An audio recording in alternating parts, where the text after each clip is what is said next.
Assalamualaikum warahmatullahi wabarakatuh. Bapak Ibu hebat, perkenalkan saya Nurtati Erni. Dalam aksi nyata kali ini, saya ingin berbagi pengalaman dan pemahaman tentang merdeka belajar dengan topik mengapa kurikulum perlu berubah. Sebelum kita lanjut ke materi berikutnya, kita harus tahu dulu apa itu kurikulum. Kurikulum itu kompleks dan multidimensi. Kurikulum dapat dimaknai sebagai titik awal sampai titik akhir pengalaman belajar murid. Menurut Sudijarto, kurikulum merupakan serangkaian pengalaman dan kegiatan belajar yang direncanakan untuk diatasi oleh siswa dalam rangka mencapai tujuan pembelajaran yang telah ditetapkan oleh suatu lembaga pendidikan yang berwenang. Kemerdekaan murid dalam belajar adalah jantung pengembangan kurikulum. Selanjutnya, setelah kita mengetahui apa itu kurikulum, kita juga harus tahu peran dan fungsi kurikulum tersebut.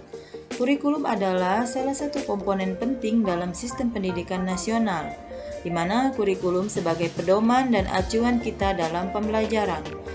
Fungsi kurikulum bagi guru sendiri adalah untuk memandu dalam proses belajar murid. Peran dan fungsi kurikulum yang pertama, mewariskan nilai dan budaya masyarakat yang relevan dengan masa kini. Yang kedua, mengembangkan sesuatu yang dibutuhkan saat ini dan masa depan. Yang ketiga, menilai dan memilih sesuatu yang relevan atau kontekstual sebagai kontrol sosial. Maksud pendidikan menurut Ki Hajar Dewantara yaitu adapun maksudnya pendidikan yaitu menuntun segala kekuatan kodrat yang ada pada anak-anak itu agar mereka dapat mencapai keselamatan dan kebahagiaan yang setinggi-tingginya baik sebagai manusia maupun sebagai anggota masyarakat. Bapak Ibu hebat, tujuan pendidikan yang pertama mendapatkan pembelajaran yang bermakna. Yang kedua, untuk menyesuaikan dengan kebutuhan peserta didik dan perkembangan zaman. Yang ketiga, memenuhi kebutuhan belajar siswa. Yang keempat, kurikulum terus berkembang atau diadaptasi sesuai konteks dan kebutuhan peserta didik untuk membangun sesuai kompetensi, sesuai masa kini dan masa yang akan datang. Adapun komponen-komponen kurikulum menurut Ralph Tyler, yang pertama tujuan, kedua konten, ketiga metode atau cara, yang keempat evaluasi.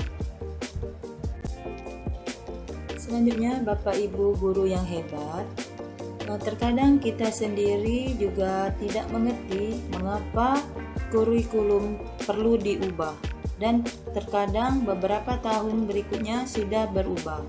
Nah, di sini kita perlu tahu bahwa kurikulum yang baik adalah kurikulum yang sesuai dengan zamannya. Pentingnya perubahan kurikulum untuk menyesuaikan dengan kebutuhan murid dan perkembangan zaman. Jadi dibutuhkan perubahan-perubahan kurikulum di mana ada isu kekinian, yaitu yang pertama perubahan iklim global, teknologi digital, industri multinasional, transformasi budaya.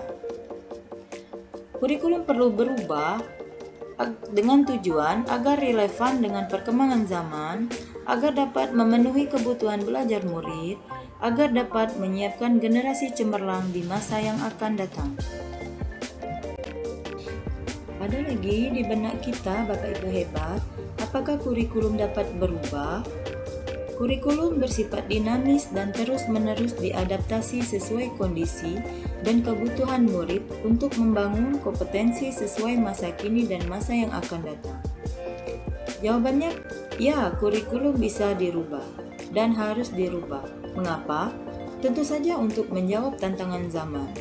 Kurikulum tidak dapat dipergunakan dalam satu waktu terus-menerus karena dunia terus berubah.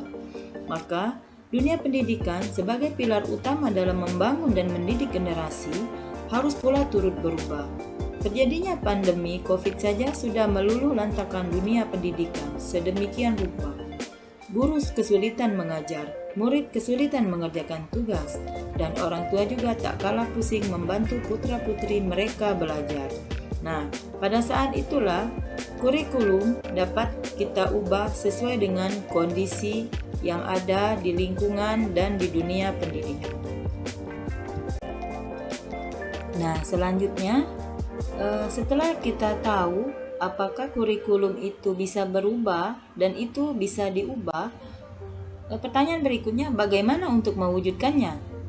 Nah, seluruh komponen masyarakat, yaitu peran orang tua, masyarakat, dan sekolah, harus menempatkan kebutuhan, pendapat, pengalaman, hasil belajar, serta kepentingan peserta didik sebagai pengembangan kurikulum. Karena kurikulum dirancang untuk kebutuhan peserta didik.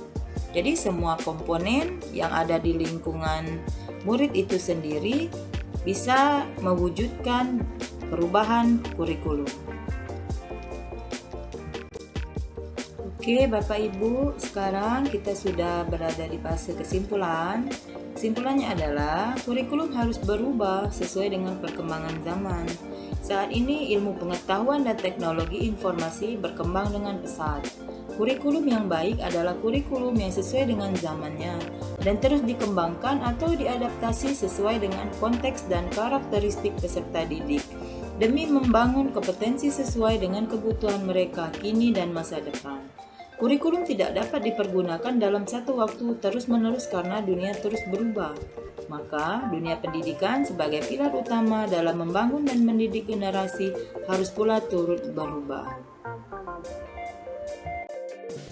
Demikian pemaparan dari saya, Bapak Ibu, tentang mengapa kurikulum harus berubah. Semoga apa yang saya sampaikan pada video ini dapat bermanfaat bagi kita semua. Mari kita dukung program pemerintah dalam pengembangan informasi dan pendidikan. Saya akhiri, Assalamualaikum warahmatullahi wabarakatuh.